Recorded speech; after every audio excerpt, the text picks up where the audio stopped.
In case you missed it, the truth behind Ynw Melly's bond release date has finally come to light, and it's raising serious concerns. Initially, it was announced that Melly was granted bond on just one of the 6 charges he faces. Remarkably, he has been behind bars for 2,295 days without bond or a guilty verdict, even after a previous mistrial. Courtroom documents later revealed he was given a $500,000 bond, sparking reactions both in and outside the courtroom. His mother even spoke publicly, expressing hope and optimism following the news. We just still praying. I know I said I would I'll keep everybody updated with what's happening. I know right now we're waiting. So basically the judge is going to do, I guess, a written order. So we're just waiting, and that order can come any minute, or it can come tomorrow. I don't know.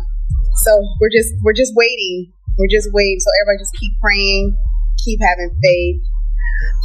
Oh, Tessa, stop. I've been crying too.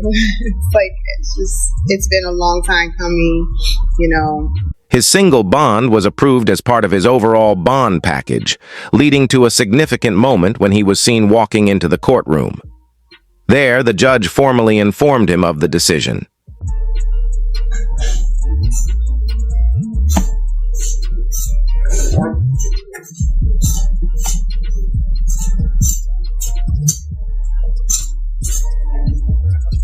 Good morning. This is on the State of Florida versus Jamel Demons. President is Mr. Demons. Mr. Demons, can you hear us? According to court documents, Ynw Melly's legal team proposed an unspecified bond to be covered by his record label, 300 Entertainment.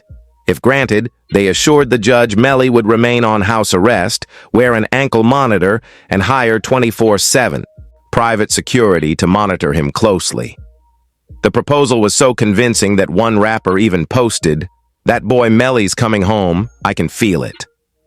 As the judge prepared to make a final decision, they turned to the prosecutors to hear their argument. That's when things took a disturbing turn. Prosecutors submitted new paperwork requesting that Melly be tried alongside his co-defendant, Ynw Bortlin, in the next trial. The reason? It involved alarming claims connected to Melly's ex-girlfriend, Mariah Hamilton, and raised serious concerns about the case's direction. Here, and you can try them together. It is to the benefit of the state to try them together, just more efficient. You don't have to do things again and again. Do it all at once, and also you get a better chance of having them incriminate each other during the trial. It benefits the defense to sever it. That way they can point the finger at each other and get away with it. So this is what's going on. But I don't think it should be automatically severed because the state is seeking a penalty for Melly, because it's only the penalty phase of the trial that would be different, not the guilt phase. The guilt phase is the same. They're both capital crimes. They're seeking the penalty on one, not the other, but that goes into the second part of the trial, the penalty phase, only if Melly is found guilty. It's simple logic. If Ynw Bortlin knows he didn't commit the crime, he's not likely to sit back and accept a life sentence without a fight. That makes it highly probable he could turn on Ynw Melly and point the finger at him. But here's the real reason prosecutors want them tried together. It all goes back to a key move made by Melly's legal team during the original trial. What most people don't realize is that Melly's lawyers had already attempted to shift the blame entirely onto Bortlin, setting the stage for serious tension between the two co-defendants. Were his lives. Cortland Henry shows up at Memorial Hospital, Miramar. You don't see him sitting there, but where you will see him sitting is in the driver's seat of a car, two bodies, car riddled with bullets. And when he shows up with a change of clothing, change of shirt, powder residue on his hands, evidencing that he had discharged a firearm. And he lies. He lies about where the incident occurred. He lies about how it occurred. And he lies about not having the phone. I think it was Miss Bradley herself who said, everybody has a phone in his pocket, not Cortland Henry. Ynw Melly's own lawyer revealed that it was actually Ynw Bortlin who had been lying to federal investigators. According to the defense, Bortlin had gunpowder residue on his hands, a clear indication of firearm use. To strengthen their claim, Melly's legal team even brought in a forensic expert who had examined the details of the case and testified about the significance of the residue, providing deeper insight into the evidence surrounding the tragic incident. So the right hand of Cortland Henry contained 0 particles characteristic of pot residue and two component particles. And the left hand contained 1 particle characteristic of pot residue and 1 two-component particle. Okay. And can you explain to us what that means? Basically, overall, there was pot residue present on the hands. Ynw Bortlin wasn't happy about being blamed, and that's likely why he's remained silent on all social media platforms since Melly's original trial. Interestingly, on the very same day Melly's mistrial was declared, Bortlin posted a cryptic message on Twitter, "Mind games don't work on people like me," followed by a handshake emoji, almost as if he was signaling acceptance of a deal. It's highly likely his legal team advised him to stay quiet until Melly is officially sentenced. Prosecutors appear to be strategizing around this, aiming to have both Mariah Hamilton and Bortlin testify against Melly. In fact, Mariah Hamilton was recently arrested for skipping Melly's initial trial, further fueling speculation that she may now be pressured to cooperate. Mariah Hamilton is spending her first day at the Broward County Jail. She has no arrest record until now.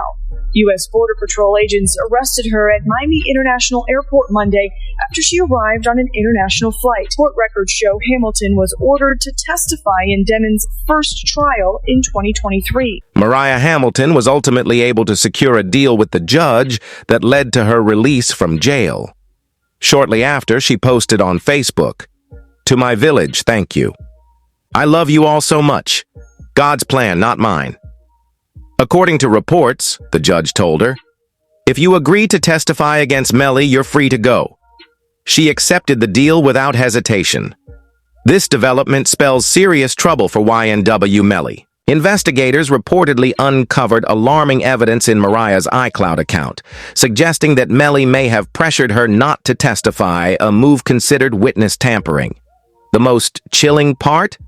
Witness tampering alone carries the potential for a life sentence, even if Melly is ultimately found not. The state filing 6 new charges against Demons and 2 others who were allegedly involved.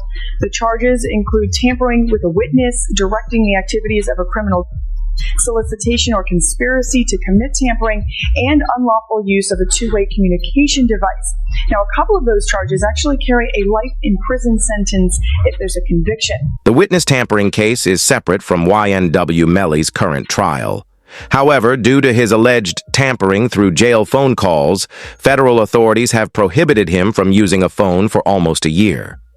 The situation escalated to the point where Melly's mother gave an interview, publicly exposing the county jail for denying him phone access and even preventing him from viewing his own. Son has not been convicted of anything, and even other inmates that have been convicted or anything, they have the right to use a telephone. They have a right to just to be allowed to write letters to their loved ones, to receive their mail. They hold his mail. They don't give it to him. If the evidence is true that Ynw Melly used jail phones for witness tampering, it explains why the authorities have restricted his phone access. The concerning part is that the feds likely have solid evidence to support the witness tampering. Claims because if they didn't, and they illegally prevented him from using the phones, it could result in a costly lawsuit. However, during this time, Melly's lawyers seized the opportunity to defend him in court, explaining to the judge why he should be granted release. They began by highlighting his mother's interview, where she described the inhumane treatment Melly was enduring in jail, arguing that it violated his rights. You saw Melly's statement, just saying how he's been hurt, how he's scared for his life. As a mother, how did that make you feel? It's heartbreaking. It made me feel completely helpless. Broward Sheriff's Office definitely needs to be investigated. I mean, they are making up their own rules. We tried to go to court about this situation. The judge really doesn't have any jurisdiction when it comes to the jail, because we actually had a hearing about the mistreatment of him, and the jail they make their own rules. And I don't think that's fair, because I know that they need to answer to someone too. They then presented evidence from the original trial to demonstrate to the feds that Melly wasn't present when the crime took place. GPS data showed that Melly had exited the Jeep they were driving, sprinted down a street, and hidden in a bush, providing a strong indication that he was not involved in the crime at that moment. That would be the part of me saying that someone just shut the car up and was trying to shoot them. So I asked him if he was okay, where he was, and he's like, there's a car coming behind him, like hiding. He was like, there's some, there's some, I think they're still out here or something. So I'm like, are you okay? He's like, I'm okay. I said, well, where are Zach and Juby? And he said, I don't know if they're in the car. I think they're... To further support the claim that it was a drive-by, Melly's lawyers presented evidence from the original trial, which confirmed that no firearm was ever recovered. They presented this critical evidence to the new judge. So the first thing is I didn't have a firearm, so I can't know which firearm I'm going to use in order to replicate any of my tests. So I can't make tests for this determination because I don't know what to use. Okay. If it was indeed a drive-by, that would explain why the firearm was never recovered, as the guilty party would have driven away with it. In response, the prosecutors presented their arguments for why Melly should remain in jail. Now, after hearing about the evidence, including a text message sent by Melly hours after the crime in which he admitted to it, what do you think? Which side has the stronger case? Let me